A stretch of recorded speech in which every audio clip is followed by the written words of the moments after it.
Promise does 2026 hold for you to become the best possible leadership version of yourself?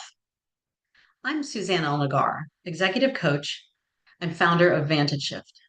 I empower corporate leaders to transform from reactive to strategic, to lead with confidence and clarity, and to amplify their impact. Drawing on 15 plus years of business building leadership experience in Fortune 500 companies, and on my coaching experience with leaders at all levels, I deliver insights that address the real challenges facing today's corporate leaders.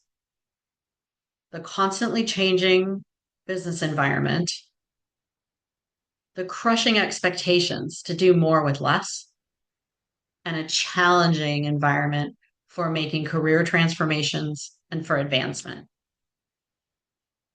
As we approach 2026, I want to share two qualities that I wish for every leader I work with, and they will transform careers and teams.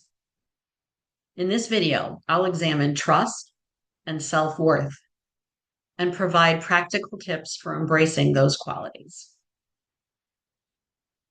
First, I wish you trust.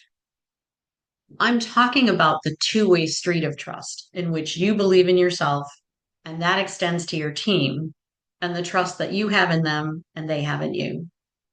Trust is what helps you delegate and create space for everyone, including you, to reach your potential.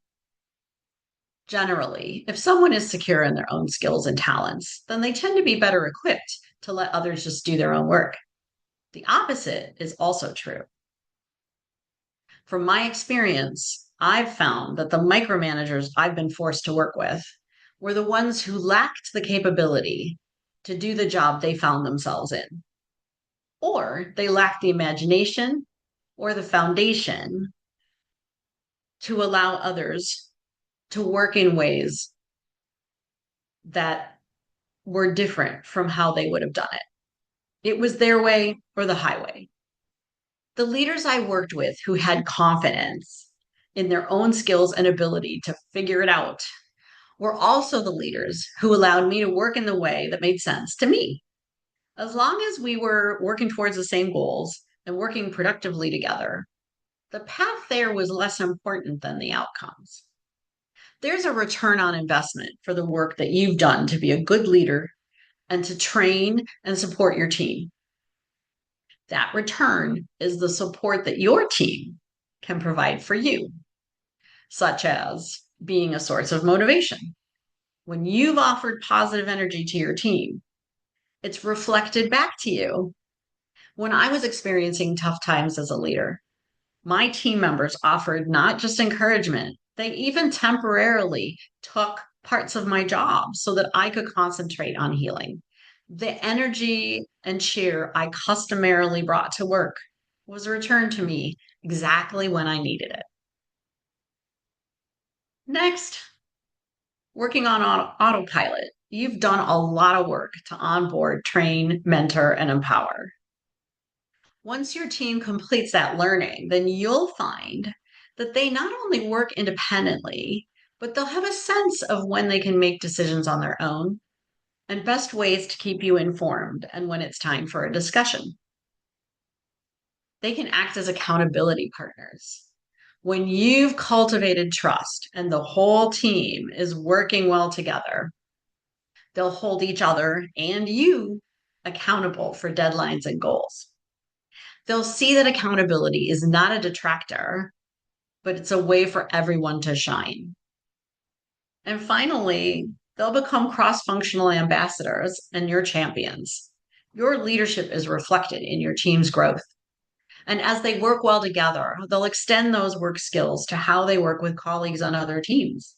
The openness, curiosity, and welcome that you show them based on the trust you have in them will be their guides to approaching other teams. Your team will gain a reputation of being the one that everyone wants to work with, and you will gain a reputation of being an excellent team builder. Probably the key element that trust brings you is that it enables you to delegate. When you can distribute the tactical work among your team members and trust that it's going to get done on time and well, you free yourself for strategic work. A great way to build trust on your team is to find a responsibility that you can delegate. Choose someone to take it on, train them, and let them have at it. Secondly, I wish you a sense of self-worth. Know your value, articulate it, advocate for yourself, and take care of yourself. At a recent professional conference, something that stood out to me was how accomplished the attendees were, but also just how humble they were. They embraced servant leadership, putting their teams first. And for many of them, that also meant ensuring the team members received recognition and accolades first. For some, there's also some imposter syndrome that makes it challenging for them to own their own accomplishments. Does any of this sound familiar? Putting your team first for recognition is an admirable sentiment, and I would encourage you to do that as a great leader. But when you continually put others in the spotlight while you step back, you might forget to also express how you contributed to the project or team's success. And that leads to downplaying your leadership accomplishments. Remember that it's your leadership skills that are helping your team travel the path to success. Don't just think about your impact, talk about it. For example, you can acknowledge the great work of the team and give yourself a pat on the back for the strategy that you developed or the new way of working that you conceived that helped everyone work more efficiently and productively. A key aspect of cultivating self-worth is self-care. It's really hard to feel good about yourself when you're feeling burned out or harried. Besides the obvious points of getting good sleep and eating well and exercise, we leaders often neglect our emotional and mental state. We like to think that we don't have limits, but we do.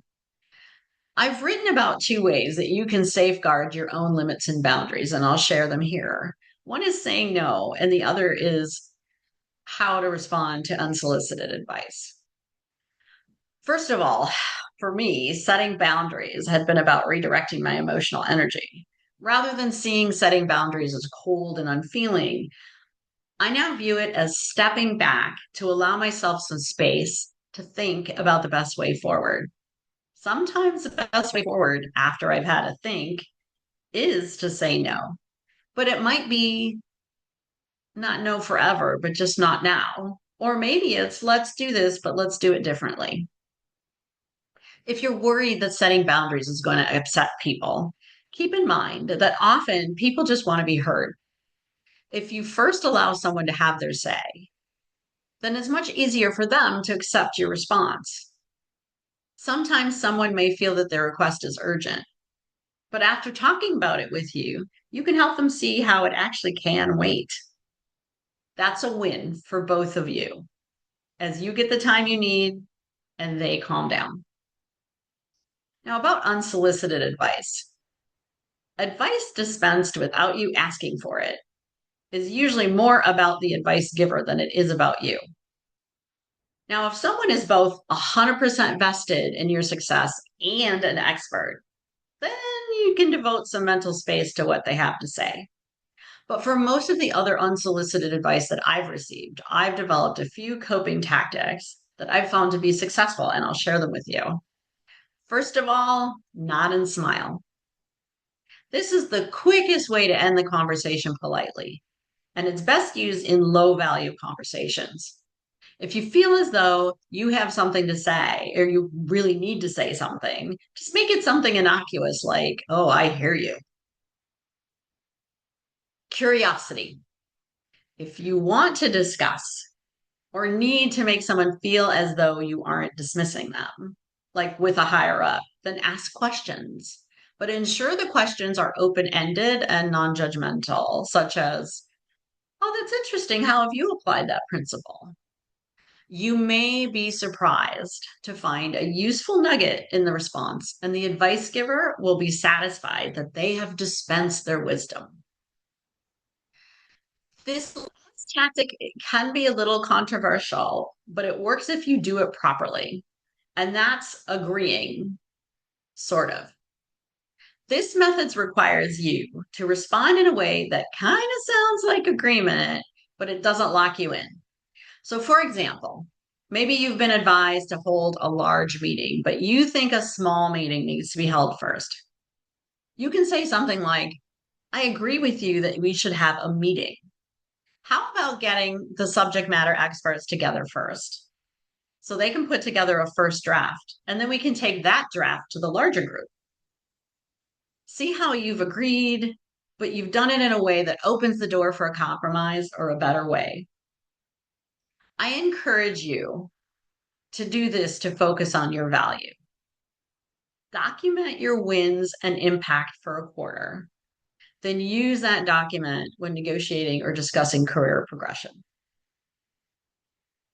My wishes for you and other leaders for 2026 is to build and enhance trust and self worth. These qualities are interrelated as it takes trust to be your own advocate. What will your leadership look like in 2026? Book an intro chat to explore how coaching can help you be the leader you know you can be. You already have what it takes. Now it's time to unlock your potential. I'm Suzanne Elnagar, and I wish you a prosperous 2026.